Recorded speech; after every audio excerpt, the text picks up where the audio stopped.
Akenaton, o faraó do Deus único.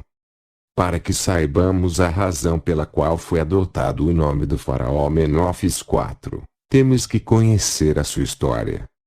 Descobrir Akenaton é o mesmo que trazer à evidência um tipo de homem que busca ter uma visão do universo, colocando seus ideais acima das circunstâncias materiais e políticas. Sua vida apresenta aspectos de uma procura que podemos qualificar como iniciática. Ela abre nosso coração para uma luz maior e enriquece-nos com uma experiência de grande coragem de alguém que acreditou em seu sentir.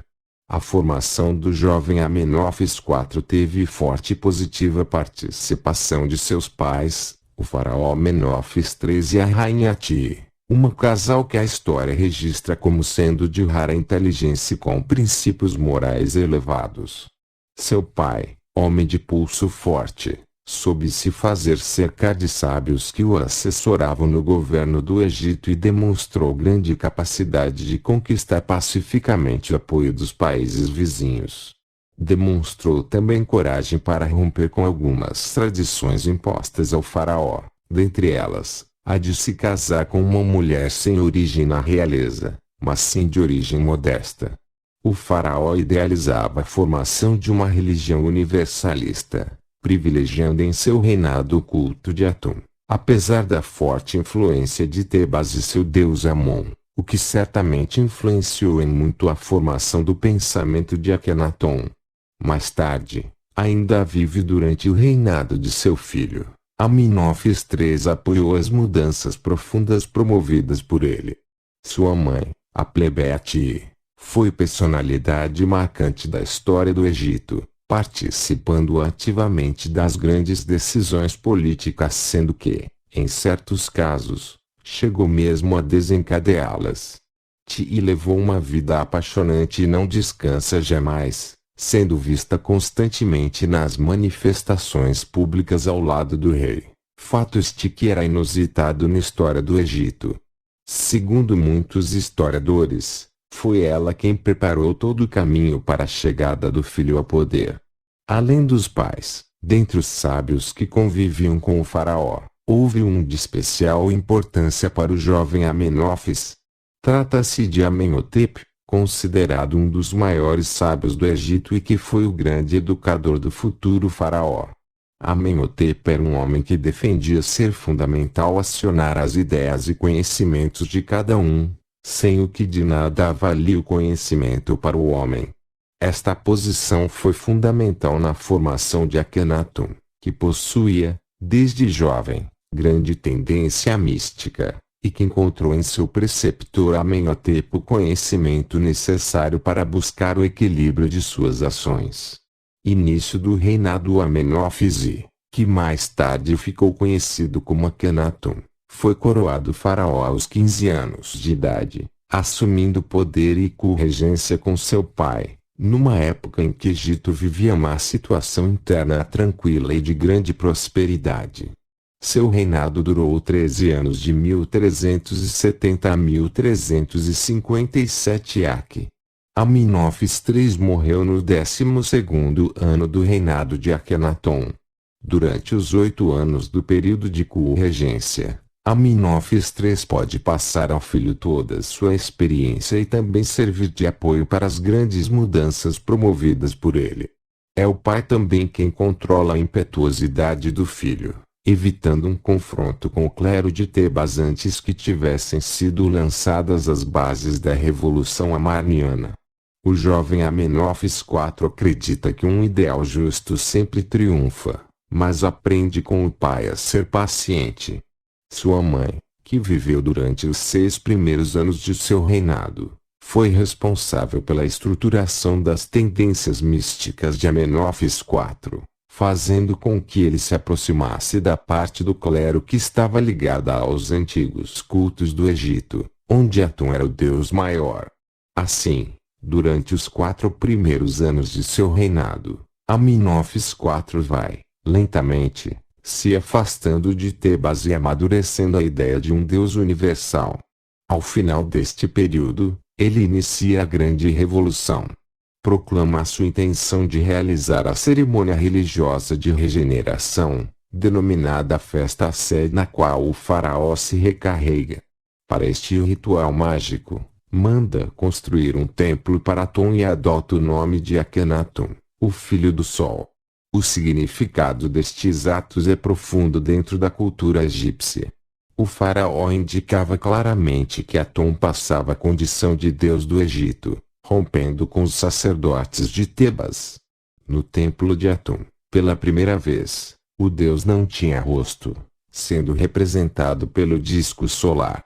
Atum era o sol que iluminava a vida de todos. Imediatamente passa a ser conhecido como faraó herético.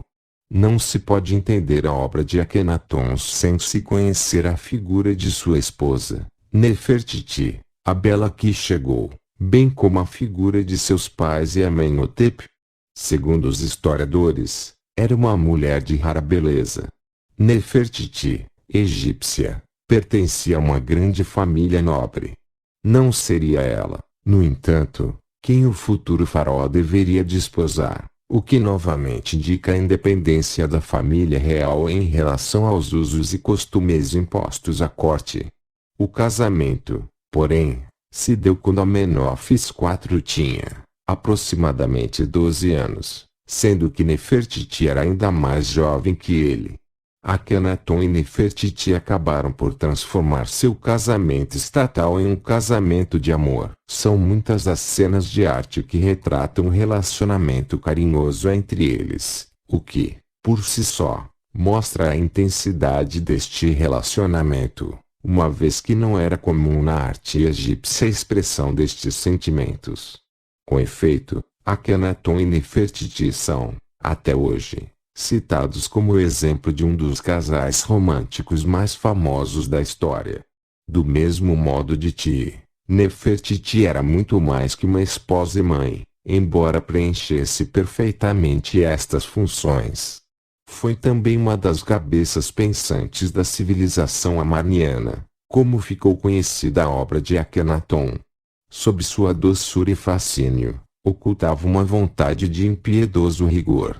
Grã sacerdotisa do culto de Atum, Nefertiti dirigiu o clero feminino e nesta função conquistou o carinho e a admiração do povo. Soube canalizar este sentimento popular de modo a fortalecer o carisma de seu marido diante do Egito. Viveu com o mesmo ardor de Akhenaton a nova espiritualidade. O casal teve 6 filhas e nenhum filho. Quando do declínio da saúde de Akhenaton, foi Nefertiti quem preparou sua sucessão. Segundo os historiadores, foi ela quem preparou o jovem Tutankhamun para ocupar o trono, que mais tarde reinou sob o nome de Tutankhamon. No espírito de Nefertiti, este era o único meio de preservar a continuidade monárquica e de garantir um necessário retorno à ordem. Akhenaton o edificador. A ideia do Deus único e universal foi se tornando cada vez mais consistente para Akhenaton. Com sabedoria e coragem, ele foi dando passos firmes para a construção de seu propósito. Era preciso materializar a ideia. Durante o 4º ano de seu reinado, Akhenaton definiu o local onde seria erguida a nova cidade. Sua escolha não se deu ao acaso, mas dentro de todo um simbolismo coerente com a nova doutrina. A cidade se chamaria Telefone Eomarne, que significa horizonte de Atum, portanto, a cidade do sol. Estava localizada perto do Nilo, portanto, perto da linha da vida do Egito e a meio caminho entre Mênfis e Tebas, ou seja, simbolicamente seria o ponto de equilíbrio entre mundo material e mundo espiritual. Ao todo foram 4 anos para a construção de Amarna, com 8 quilômetros de comprimento e largura máxima de 5 quilômetros, com ruas grandes e largas, paralelas ao Nilo. Apenas no 6º ano é que ele anuncia oficialmente a fundação da cidade de Amarna. A proclamação recebeu integral apoio do clero de Heliópolis. Amarna passava a ser a nova cidade teológica onde seria adorado um Deus solar, o único. Com a construção de Amarna, num local em que o homem jamais havia trabalhando, Akhenaton prova que não é um místico sonhador, mas alguém compromissado em construir seus ideais, disposto a fazer uma nova era de consciência de Deus. Amarna não é uma cidade comum, mas o símbolo de uma nova forma de civilização, onde as relações humanas, desde a religião até a economia, achavam-se modificadas. Foi uma maneira de dar uma forma inteligível de suas ideias para os homens.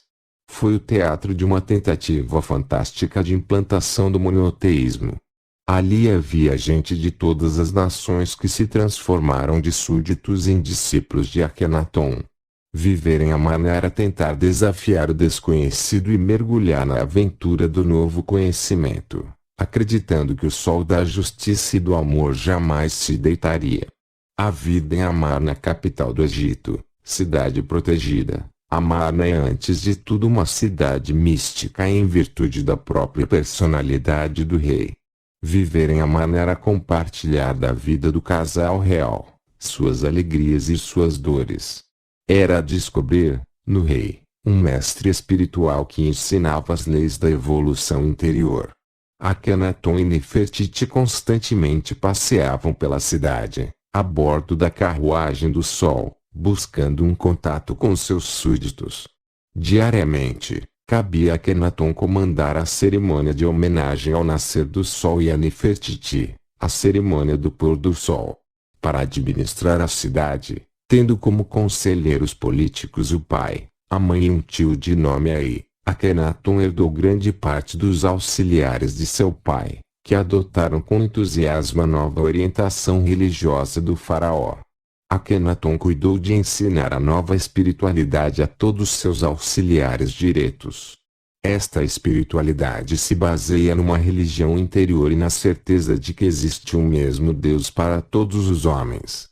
Akhenaton favoreceu a ascensão social de numerosos estrangeiros, abrindo ainda mais o Egito para a influência de culturas de outros povos. Assim, rapidamente o perfil social do Egito sofreu uma alteração de grande vulto.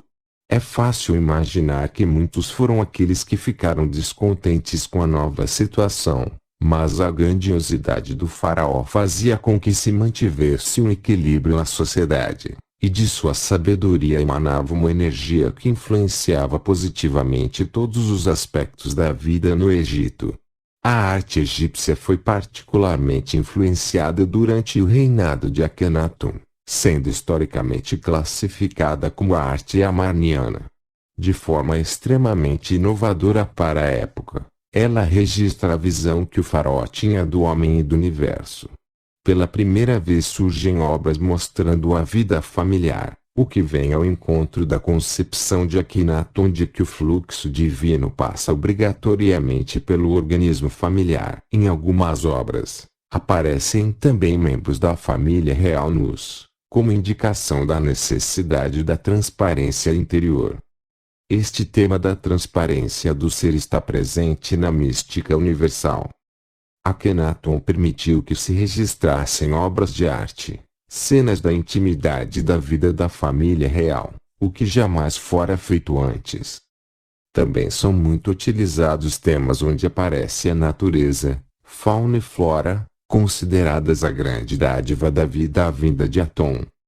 Outro aspecto relevante é a representação do faraó com aspectos nitidamente femininos, o que indicava ser ele, como filho do sol, origem da vida para o Egito, e, portanto, ao mesmo tempo pai e mãe de seus súditos.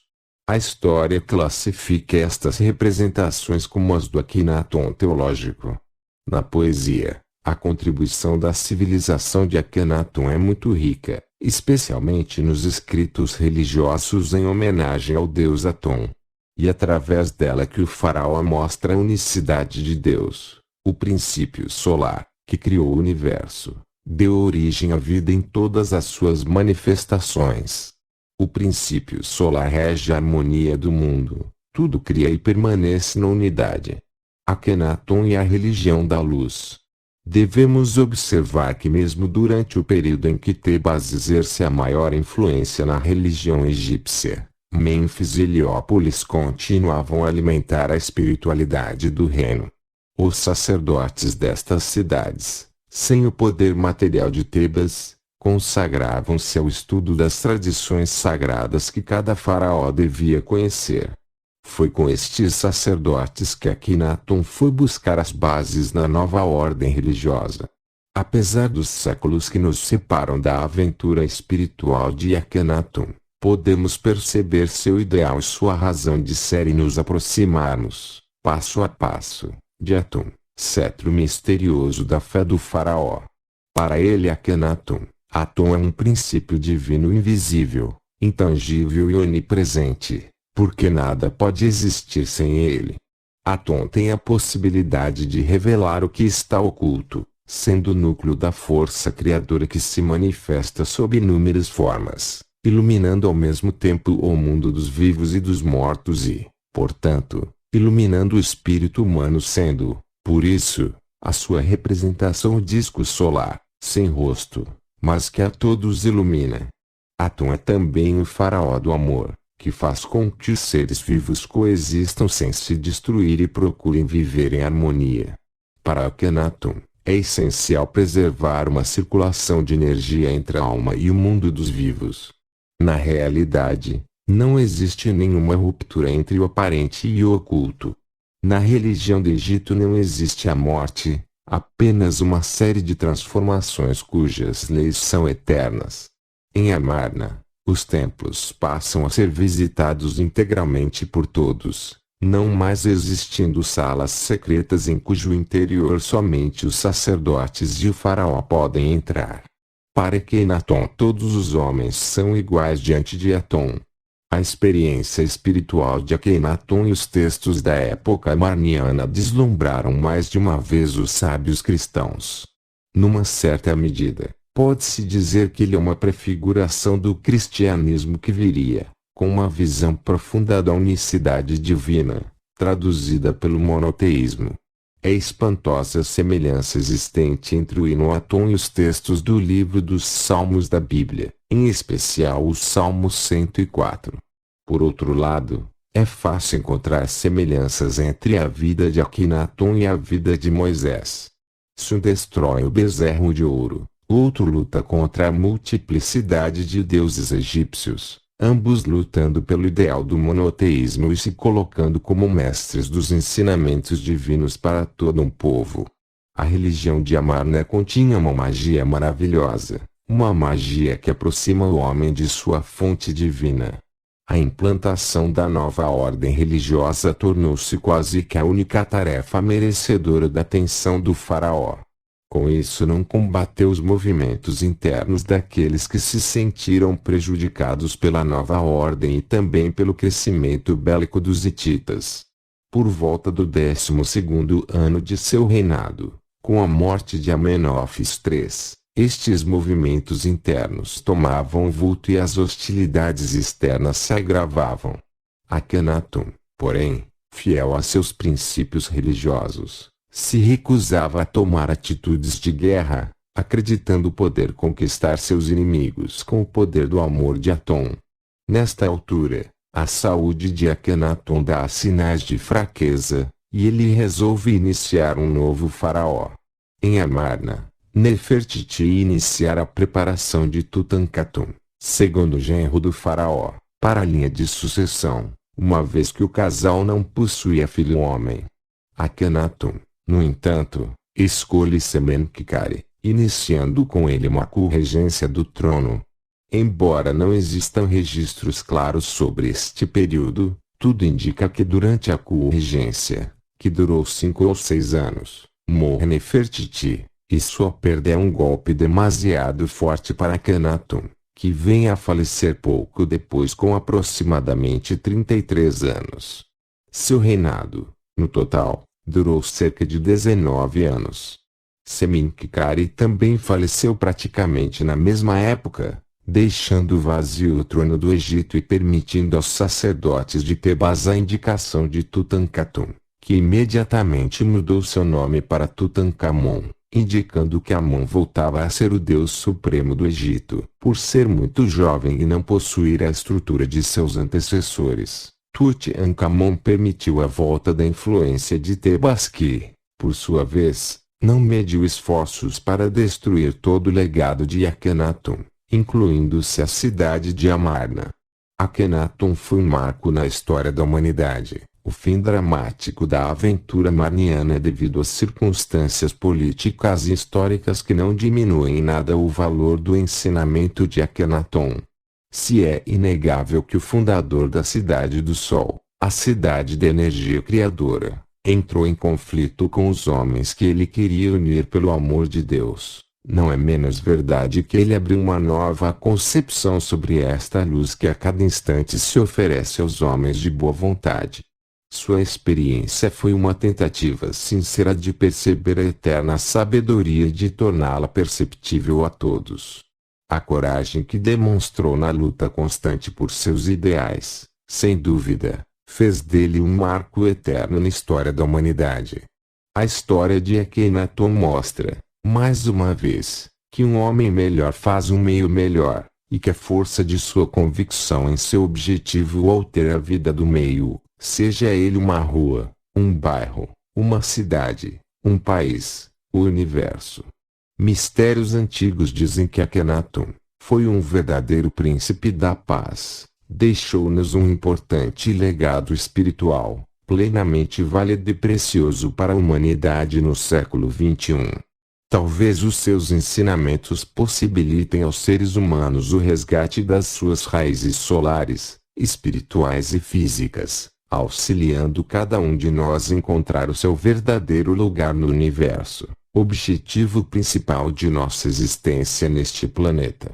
Todo aquele que conseguir despertar o seu sonho interior terá o dever de mostrar aos seus irmãos de jornada o caminho para essa descoberta. E que os filhos do sol despertem e encontrem-se nesta vida. A princípio, Akhenaton seria o mesmo ser que viveu como Ramatias e São Francisco de Assis.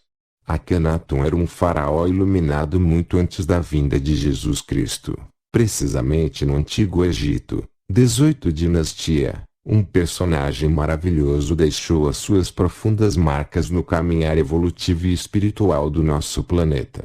Akhenaton, ou também chamado de Akhenaton, seu nome inicial era de Amenhotep IV ou, na versão helenizada, Amenófis IV, foi um grande faraó da 18 Dinastia Egípcia, que governou por 16 anos. De 1352 a 1336, a graus Celsius. Foi muito importante para a história do Egito, pois durante o seu reinado tentou realizar diversas mudanças na cultura egípcia. Akhenaton era sempre representado com o disco solar de Aton e os seus braços que o protegiam. Akhenaton tentou representar o faraó não como um simples mortal, mas a de um verdadeiro profeta de Aton e o intermediário entre o seu Deus e os homens. Akhenaton tornou-se rei aos 15 anos por volta de 1364 ok, e como um grande faraó da 18 Dinastia Egípcia, criou pela primeira vez na história da humanidade a noção de um Deus único Atum, representado pelo disco solar. Demonstrou também coragem para romper com algumas tradições impostas ao faraó. Dentre elas, a de se casar com uma mulher sem origem na realeza, mas sim de origem modesta. O faraó idealizava a formação de uma religião universalista, privilegiando em seu reinado o culto de Atum, apesar da forte influência de Tebas e seu deus Amon, o que certamente influenciou em muito a formação do pensamento de Akhenaton. Mais tarde, ainda vive durante o reinado de seu filho, Amenófis III, apoiou as mudanças profundas promovidas por ele.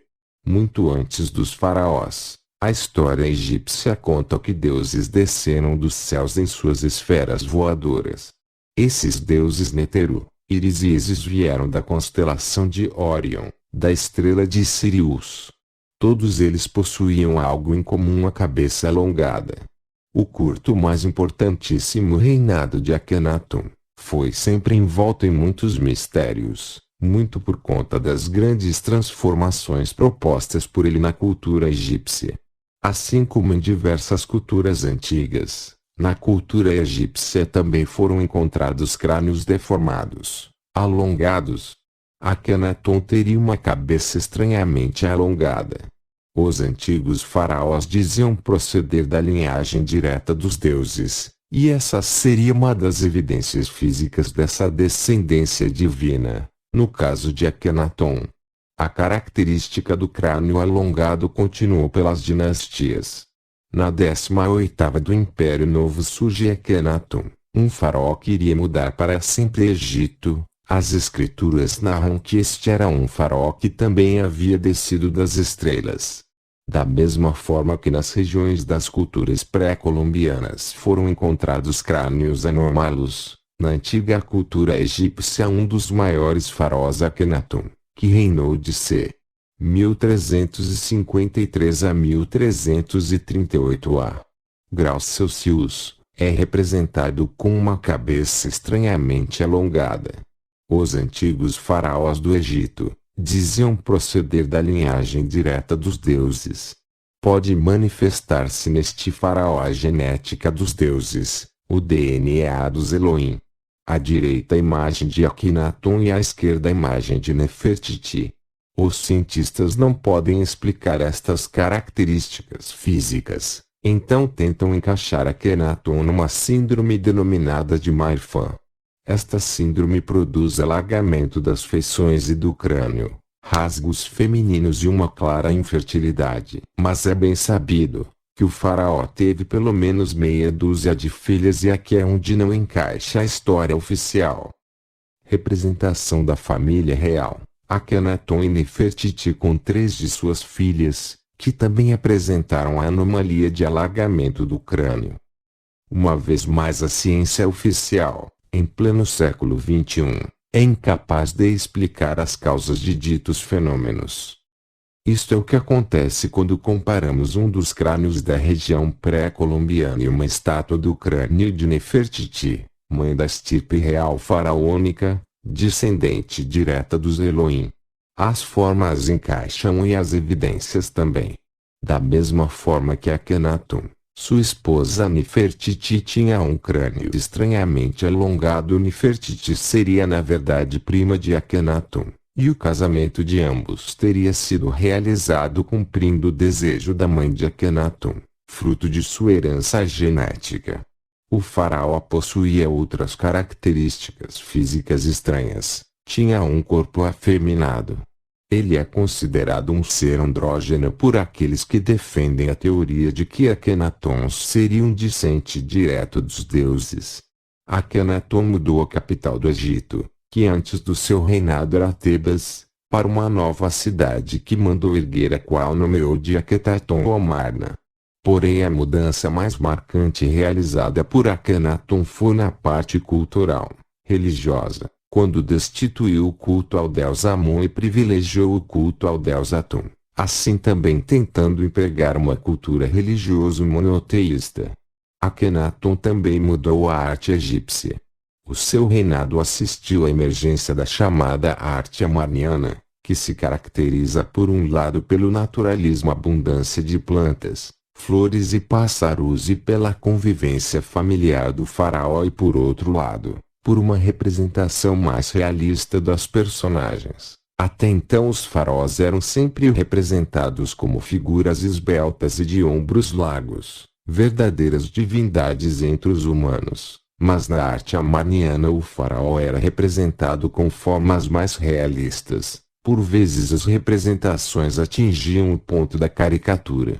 A arte oficial apresenta o rei com uma fisionomia andrógina, com um crânio alongado, lábios grossos, ancas largas e ventre proeminente. Akhenaton, o faraó que foi um verdadeiro príncipe da paz, deixou-nos um importante legado espiritual, plenamente válido e precioso para a humanidade no século XXI, que já enfrenta sérios problemas de ordem planetária. Talvez os seus ensinamentos possibilitem aos seres humanos o resgate das suas raízes solares, espirituais e físicas, auxiliando cada um de nós a encontrar o seu verdadeiro lugar no universo, objetivo principal de nossa existência neste planeta. Akhenaton declarou-se o seu único sacerdote e profeta, escrevendo um hino no qual proclamava a grandeza do Sol como Criador de todas as coisas, e a igualdade entre todos os homens. A semelhança desse hino, como poderemos ver mais abaixo com o Salmo 104, do Antigo Testamento, faz pensar que ambas as religiões compartilharam as suas ideias sobre o monoteísmo em um momento de sincretismo. De Amenófis a Akenaton. No ano 5 do seu reinado, o jovem rei decide mudar de nome. De Amenhotep, nome que significa Amon está satisfeito, muda para Akenaton, que por sua vez significa o espírito atuante de Atum, o que representou o seu repúdio ao deus Amon. O rei declarou-se também filho e profeta de Atum, uma divindade representada como um disco solar. Akenaton instituiu o deus Atum como a única divindade que deveria ser cultuada, sendo o próprio faraó o único representante dessa divindade. No entanto, o deus Atum não era um deus novo no panteão egípcio. Atum era considerado pelos egípcios como uma manifestação visível do deus Ra, que já era mencionado nos textos das pirâmides, que são os textos de caráter religiosos mais antigos encontrados no Egito. O que há de novo na religião introduzida por Akenaton é o lugar central de Atum, remetendo outros deuses ao desaparecimento ou a uma posição secundária. Dessa forma, Akenaton pode ser considerado o criador da ideia do monoteísmo. Tão profunda era a influência da esfera espiritual sobre a vida cotidiana do povo egípcio que, segundo muitos especialistas, é difícil a distinção entre os acontecimentos políticos e a evolução das suas crenças. No Egito adoravam-se centenas de deuses para os quais se edificaram magníficos templos. Até o século XIV AC, o politeísmo sempre predominara no país, dando-se maior relevo ora a um, ora a outro deus, dependendo da dinastia reinante. Destoando das ideias em vigor, o novo faraó Akenaton promoveu profunda revolução técnica, artística e, sobretudo, religiosa, abalando o império até seus alicerces. Do ponto de vista religioso, foi introduzida uma novidade existente na época apenas entre os hebreus: o monoteísmo. Contrariando frontalmente o próprio cerne da religião politeísta egípcia, Akenaton propôs o culto apenas a Atum, o disco solar, e o proclamou como o único Deus. É verdade que ele não era o primeiro adepto da religião de Atum.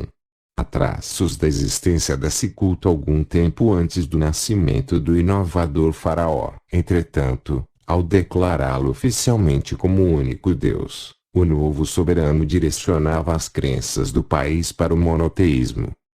E essa é uma das principais razões pelas quais ele ficou conhecido como faraó revolucionário, sendo aclamado como visionário por uns, e considerado heresia até criminoso por outros.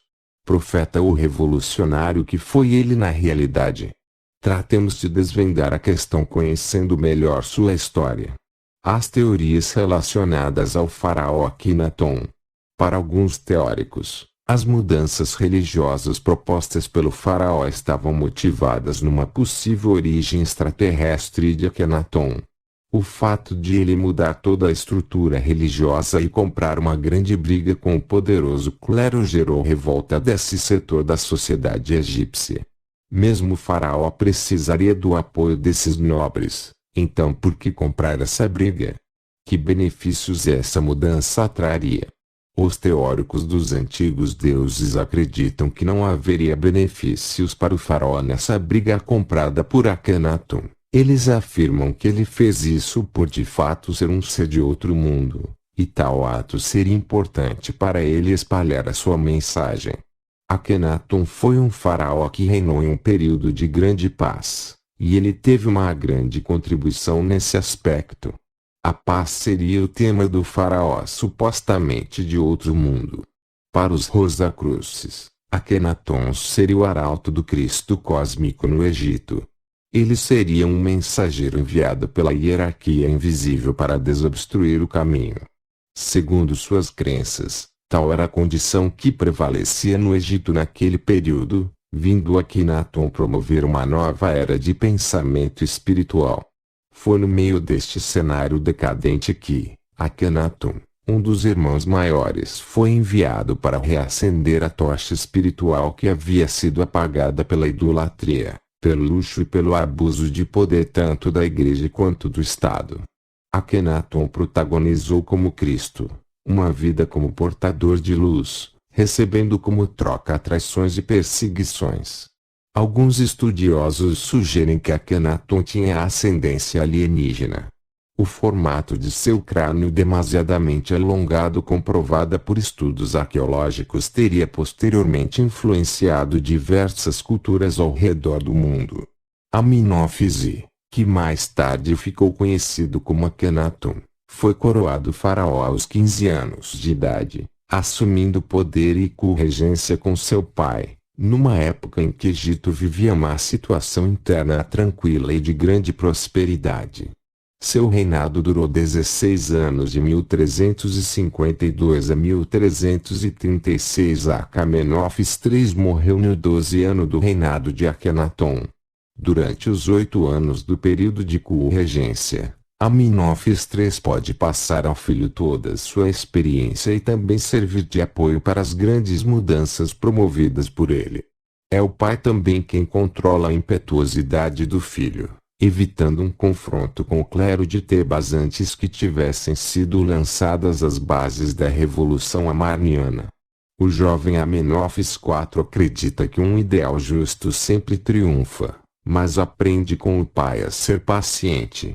Sua mãe, que viveu durante os 6 primeiros anos de seu reinado, foi responsável pela estruturação das tendências místicas de Amenófis IV, fazendo com que ele se aproximasse da parte do clero que estava ligada aos antigos cultos do Egito, onde Atum era o deus maior. Assim, durante os 4 primeiros anos de seu reinado, Amenófis IV Akhenaton vai, lentamente, se afastando de Tebas e amadurecendo a ideia de um Deus universal.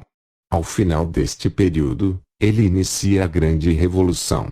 Proclama a sua intenção de realizar a cerimônia religiosa de regeneração, denominada a Festa Sede, na qual o faraó se recarrega. Segundo ele, o universo só poderia ter sido criado por uma única mente superior, digna de todas as homenagens. Ao contrário da sociedade viciada em deuses de pedra que em realidade os utilizam como elemento de barganha em seus desejos pessoais e mesquinharias do cotidiano.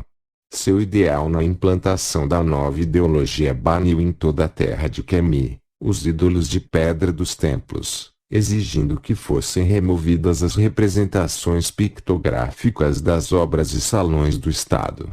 Ficou somente a nova representação do Deus único Atum, Criador do Universo, designado graficamente apenas com um círculo perfeito, o Círculo Solar. Visando ampliar os estudos da energia irradiante de Atum, o faraó construiu o Templo de Atum, na cidade de Amarna, local exclusivo para meditação e celebração das honras em homenagem ao Deus único e onde ficaria hospedado um possível enviado de seu reino. O templo foi desenhado seguindo orientações espirituais e geometria sagrada. Templo de Atum em Amarna, onde seriam estudadas as ciências provindas do Deus único e local sagrado onde viveria o seu enviado. Para este ritual mágico, manda construir um templo para Atum e adota o nome de Akhenaton, o filho do sol. O significado destes atos é profundo dentro da cultura egípcia. O faraó indicava claramente que Atum passava a condição de deus do Egito, rompendo com os sacerdotes de Tebas. No templo de Atum, pela primeira vez, o deus não tinha rosto, sendo representado pelo disco solar. Atum era o sol que iluminava a vida de todos. Imediatamente passa a ser conhecido como o faraó herético. Não se pode entender a obra de Akhenaton sem se conhecer a figura de sua esposa, Nefertiti, a bela que chegou, bem como a figura de seus pais e Amenhotep. Segundo os historiadores, era uma mulher de rara beleza. Nefertiti, egípcia, pertencia a uma grande família nobre. Não seria ela, no entanto, quem o futuro faraó deveria desposar, o que novamente indica a independência da família real em relação aos usos e costumes impostos à corte. Nascida no ano de 1380 Ak, Nefertiti, cujo nome significa a mais bela, chegou. Foi uma rainha egípcia da 18ª dinastia que se tornou notável por ser a esposa do faraó Akhenaton, responsável por substituir o culto politeísta pela reverência a um Deus único, o rei Soaton. O casamento, porém, se deu quando Amenófis IV tinha aproximadamente 12 anos, sendo que Nefertiti era ainda mais jovem que ele. Akhenaton e Nefertiti acabaram por transformar seu casamento estatal em um casamento de amor. São muitas as cenas de arte que retratam um relacionamento carinhoso entre eles, o que, por si só, mostra a intensidade deste relacionamento, uma vez que não era comum na arte egípcia a expressão destes sentimentos. Com efeito, Akhenaton e Nefertiti são, até hoje, citados como exemplo de um dos casais românticos mais famosos da história. Com Akhenaton, Nefertiti teve 6 filhas entre os 9 anos de reinado do marido. São elas Meritaton, Mekhetaton, Ankhesempaton, Neferniferuaton, Neferniferuré e Setepenré. Apesar de ser um símbolo de beleza fascinante mesmo na atualidade, pouco se sabe sobre a vida de Nefertiti. A rainha teve grande importância na disseminação do culto monoteísta junto ao seu marido, pois era uma das únicas que podia reverenciar e interceder diretamente com o rei Soaton. No reinado de Akhenaton, o faraó e a rainha eram responsáveis pela realização dos cultos e eram figuras representativas dessa divindade, fortalecendo os laços com a população. Grã sacerdotisa do culto de Atum, Nefertiti dirigiu o clero feminino e nesta função conquistou o carinho e a admiração do povo. Soube canalizar este sentimento popular de modo a fortalecer o carisma de seu marido diante do Egito. Viveu com o mesmo ardor de Akhenaton a nova espiritualidade. Por sua grande popularidade, alguns historiadores defendem a tese de que Nefertiti tenha sido alvo de assassinato de alguns sacerdotes que defendiam o politeísmo. Outros especialistas, ainda, acreditam que ela tenha se tornado co-regente de Akhenaton, acumulando mais poder. Essa última tese é levantada graças a uma imagem em bloco de pedra onde a rainha aparece golpeando um inimigo com uma massa, remetendo à ideia de força. Segundo os historiadores, foi ela quem preparou o jovem Tutankhamun para ocupar o trono, que mais tarde reinou sob o nome de Tutankhamon. No espírito de Nefertiti, este era o único meio de preservar a continuidade monárquica e de garantir um necessário retorno à ordem. Entretanto, sabe-se que após o término do reinado de seu marido, Nefertiti sumiu misteriosamente, pois poucas escrituras e imagens retratam esse período de sua vida.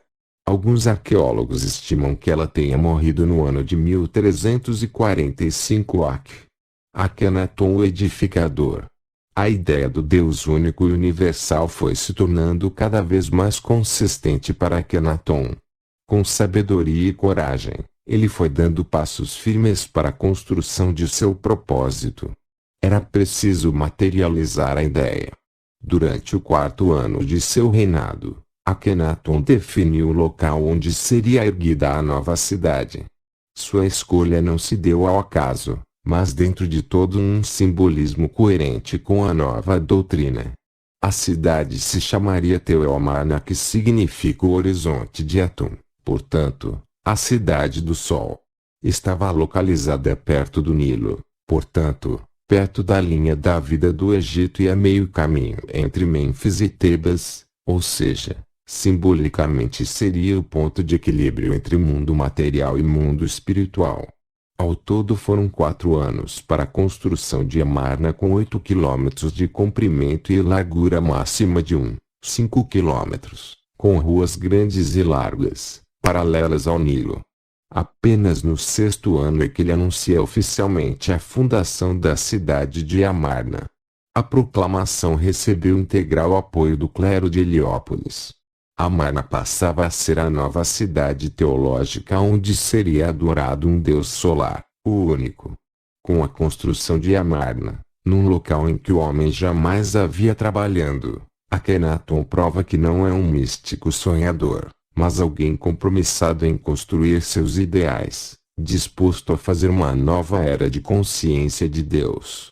Amarna não é uma cidade comum, mas o símbolo de uma nova forma de civilização, onde as relações humanas, desde a religião até a economia, achavam-se modificadas. Foi uma maneira de dar uma forma inteligível de suas ideias para os homens. Foi o teatro de uma tentativa fantástica de implantação do monoteísmo. Ali havia gente de todas as nações que se transformaram de súditos em discípulos de Akenaton. Viver em Amarna era tentar desafiar o desconhecido e mergulhar na aventura do novo conhecimento, acreditando que o sol da justiça e do amor jamais se deitaria. A vida em Amarna é nova capital do Egito, cidade protegida. Amarna é antes de tudo uma cidade mística em virtude da própria personalidade do rei. Viver em Amarna era compartilhar da vida do casal real, suas alegrias e suas dores. Era descobrir, no rei, um mestre espiritual que ensinava as leis da evolução interior. Akenaton e Nefertiti constantemente passeavam pela cidade, a bordo da carruagem do sol, buscando um contato com seus súditos. Diariamente, cabia a Akenaton comandar a cerimônia de homenagem ao nascer do sol e a Nefertiti, a cerimônia do pôr do sol. Para administrar a cidade, tendo como conselheiros políticos o pai, a mãe e um tio de nome Ai, Akenaton herdou grande parte dos auxiliares de seu pai, que adotaram com entusiasmo a nova orientação religiosa do faraó. Akenaton cuidou de ensinar a nova espiritualidade a todos seus auxiliares diretos. Esta espiritualidade se baseia numa religião interior e na certeza de que existe um mesmo Deus para todos os homens. Akenaton favoreceu a ascensão social de numerosos estrangeiros, abrindo ainda mais o Egito para a influência de culturas de outros povos. Assim, rapidamente o perfil social do Egito sofreu uma alteração de grande vulto. É fácil imaginar que muitos foram aqueles que ficaram descontentes com a nova situação, mas a grandiosidade do faraó fazia com que se mantivesse um equilíbrio na sociedade, e de sua sabedoria emanava uma energia que influenciava positivamente todos os aspectos da vida no Egito. A arte egípcia foi particularmente influenciada durante o reinado de Akenaton, sendo historicamente classificada como a arte amarniana. De forma extremamente inovadora para a época, ela registra a visão que o faraó tinha do homem e do universo. Pela primeira vez surgem obras mostrando a vida familiar, o que vem ao encontro da concepção de Akenaton de que o fluxo divino passa obrigatoriamente pelo organismo familiar. Em algumas obras, aparecem também membros da família real nus, como indicação da necessidade da transparência interior. Este tema da transparência do ser está presente na mística universal. Na poesia, a contribuição da civilização de Akenaton é muito rica, especialmente nos escritos religiosos em homenagem ao deus Aton. E através dela que o faraó mostra a unicidade de Deus, o princípio, que criou o universo, deu origem à vida em todas as suas manifestações. O princípio solar rege a harmonia do mundo, tudo cria e permanece na unidade. Amarna, ruínas de um sonho destruído há mais de 3.000 anos. Akenaton e a religião da luz. Devemos observar que mesmo durante o período em que Tebas exerce a maior influência na religião egípcia, Mênfis e Heliópolis continuavam a alimentar a espiritualidade do reino. Os sacerdotes destas cidades, sem o poder material de Tebas, consagravam-se ao estudo das tradições sagradas que cada faraó devia conhecer. Foi com estes sacerdotes que Akhenaton foi buscar as bases da nova ordem religiosa. Apesar dos séculos que nos separam da aventura espiritual de Akhenaton, podemos perceber seu ideal e sua razão de ser e nos aproximarmos, passo a passo, de Atum, centro misterioso da fé do faraó. Para Akhenaton, Atum é um princípio divino invisível, intangível e onipresente, porque nada pode existir sem ele. Atum tem a possibilidade de revelar o que está oculto, sendo o núcleo da força criadora que se manifesta sob inúmeras formas, iluminando ao mesmo tempo o mundo dos vivos e dos mortos e, portanto, iluminando o espírito humano sendo, por isso, a sua representação o disco solar, sem rosto, mas que a todos ilumina. Atum é também o faraó do amor, que faz com que os seres vivos coexistam sem se destruir e procurem viver em harmonia. Para Akhenaton, é essencial preservar uma circulação de energia entre a alma e o mundo dos vivos. Na realidade, não existe nenhuma ruptura entre o aparente e o oculto. Na religião do Egito não existe a morte, apenas uma série de transformações cujas leis são eternas. Em Amarna, os templos passam a ser visitados integralmente por todos, não mais existindo salas secretas em cujo interior somente os sacerdotes e o faraó podem entrar. Para Akhenaton todos os homens são iguais diante de Atum. A experiência espiritual de Akhenaton e os textos da época amarniana deslumbraram mais de uma vez os sábios cristãos. Numa certa medida, pode-se dizer que ele é uma prefiguração do cristianismo que viria, com uma visão profunda da unicidade divina, traduzida pelo monoteísmo. A religião de Amarna continha uma magia maravilhosa, uma magia que aproxima o homem de sua fonte divina. Apesar da predominância do politeísmo na antiguidade, e do empenho dos sucessores de Akhenaton em apagar qualquer rastro de religião monoteísta, a concepção de cultuar um único Deus prevaleceu no espírito dos homens e permanece até hoje. Porque é connaturalmente humana a ideia de que, por detrás do universo criado, existe um único ser, incriado e necessário, que é a causa de tudo. A implantação da nova ordem religiosa tornou-se quase que a única tarefa merecedora da atenção do faraó. Com isso não combateu os movimentos internos daqueles que se sentiram prejudicados pela nova ordem e também pelo crescimento bélico dos hititas. Por volta do 12º ano de seu reinado, com a morte de Amenófis III, estes movimentos internos tomavam vulto e as hostilidades externas se agravavam. Akhenaton, porém, fiel a seus princípios religiosos, se recusava a tomar atitudes de guerra, acreditando poder conquistar seus inimigos com o poder do amor de Atum. Nesta altura, a saúde de Akhenaton dá sinais de fraqueza, e ele resolve iniciar um novo faraó. Em Amarna, Nefertiti iniciar a preparação de Tutankhamun, segundo genro do faraó, para a linha de sucessão, uma vez que o casal não possuía filho homem.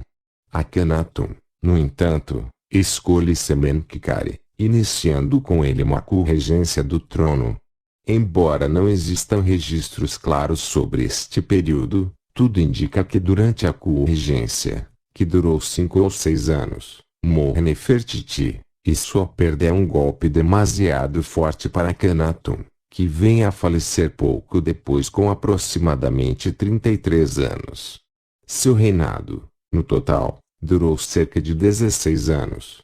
Sementkare também faleceu praticamente na mesma época, deixando vazio o trono do Egito e permitindo aos sacerdotes de Tebas a indicação de Tutankhamun, que imediatamente mudou seu nome para Tutankhamon, indicando que Amon voltava a ser o Deus Supremo do Egito. Por ser muito jovem e não possuir a estrutura de seus antecessores, Tutankhamon permitiu a volta da influência de Tebas que, por sua vez, não mediu esforços para destruir todo o legado de Akhenaton, incluindo-se a cidade de Amarna. Diante de tal reforma religiosa, apesar de serem considerados espiritualizados, Os egípcios não se viram prontos para aceitar tamanho conceito inovador. Bastou a morte do faraó, para que os ídolos de pedra voltassem para dentro das casas e a cidade de Amarna fosse rapidamente destruída. Akhenaton foi realmente um marco na história da humanidade. O fim dramático da aventura marniana é devido às circunstâncias políticas e históricas que não diminuem em nada o valor do ensinamento de Akhenaton. Se é inegável que o fundador da Cidade do Sol, a cidade da energia criadora, entrou em conflito com os homens que ele queria unir pelo amor de Deus, não é menos verdade que ele abriu uma nova concepção sobre esta luz que a cada instante se oferece aos homens de boa vontade. Sua experiência foi uma tentativa sincera de perceber a eterna sabedoria e de torná-la perceptível a todos.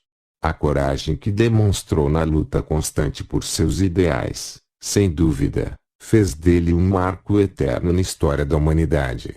A história de Akhenaton mostra, mais uma vez, que um homem melhor faz um meio melhor, e que a força de sua convicção em seu objetivo altera a vida do meio, seja ele uma rua, um bairro, uma cidade, um país ou o universo. Akhenaton seria a primeira encarnação de Jesus. Alguns estudiosos teorizam dizendo que Akhenaton foi na verdade a primeira encarnação de Jesus Cristo.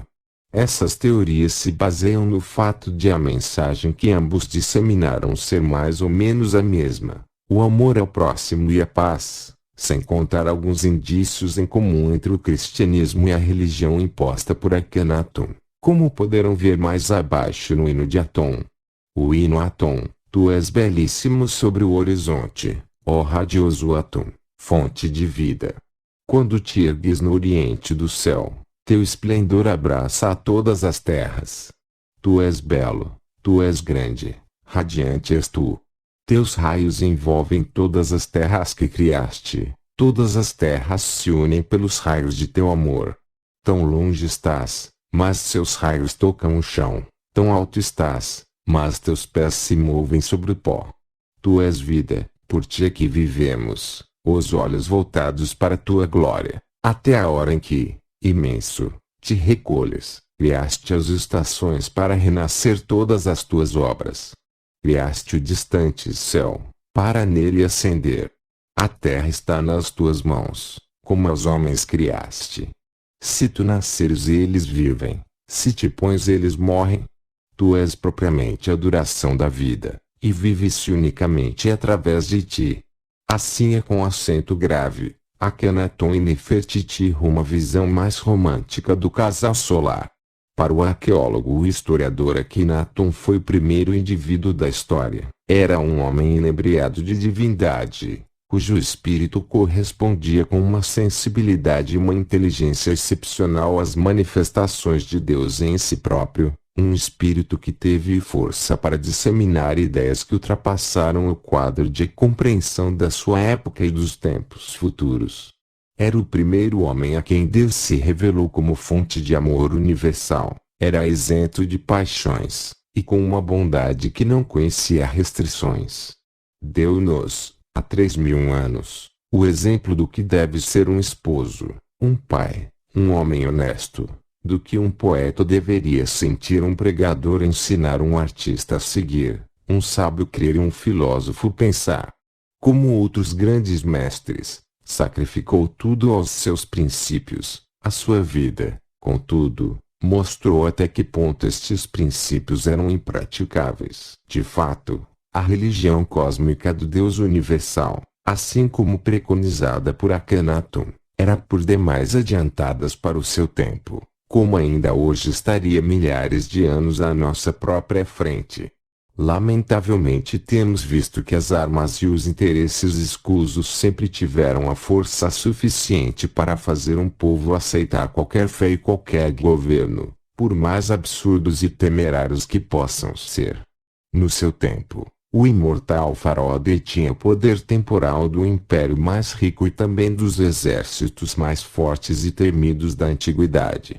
Em nenhum momento, porém, dele se utilizou para propagar ou mesmo impor a sua doutrina. Poderia, através de um simples gesto e da sua vontade real, ter se utilizado também do sangue e da violência para castigar e reprimir os seus opositores, ou mesmo aqueles que recusavam seus ensinamentos. Mas não foi assim. Ao contrário, deixou-nos a sua última mensagem: o reino do Eterno não pode ser colocado dentro dos limites terrestres. O medo, o ódio e a injustiça voltarão a reinar e os homens sofrerão realmente. Seria melhor não ter vindo para que visse todo o mal que há sobre a terra. Os exércitos podem destruir os templos de Deus, pedra por pedra. Os sacerdotes podem apagar o nome dele de todos os monumentos. Mas para destruir Deus, terão que arrancar todas as estrelas do céu e até mesmo o próprio céu para destruir seu verbo. Descobrir Akhenaton é o mesmo que trazer à evidência um tipo de homem que busca ter uma visão do universo, colocando seus ideais acima das circunstâncias materiais e políticas. Sua vida apresenta aspectos de uma procura que podemos qualificar como iniciática. Ela abre nosso coração para uma luz maior e enriquece-nos com uma experiência de grande coragem de alguém que acreditou em seu sentir. Todo aquele que conseguir despertar o seu sonho interior terá o dever de mostrar aos seus irmãos de jornada o caminho para essa descoberta. E que os filhos do sol despertem e encontrem-se nesta vida. Akhenaton, que a humanidade possa viver na luz, com a luz e para a luz, que assim seja. Fonte O Sol de Sirius, Blogspot de Ricardo Almeida. Publicados por Fátima dos Anjos no Ning, Portal do Arco-Íris em Fraternidade da Luz Discussões. Adaptado e editado para esta apresentação por inspiração da Federação Galáctica Viajante das Estrelas. Akhenaton, a Federação Galáctica, a Ricardo e a Fátima, meu eterno amor e gratidão. Com amor pela humanidade e pela vida em todas as suas manifestações. Imagens reeditadas por Sergio Carvalho. Produzido e adaptado por Sergio Carvalho. Sergio Carvalho 489 @hotmail.com. Viajante das Estrelas.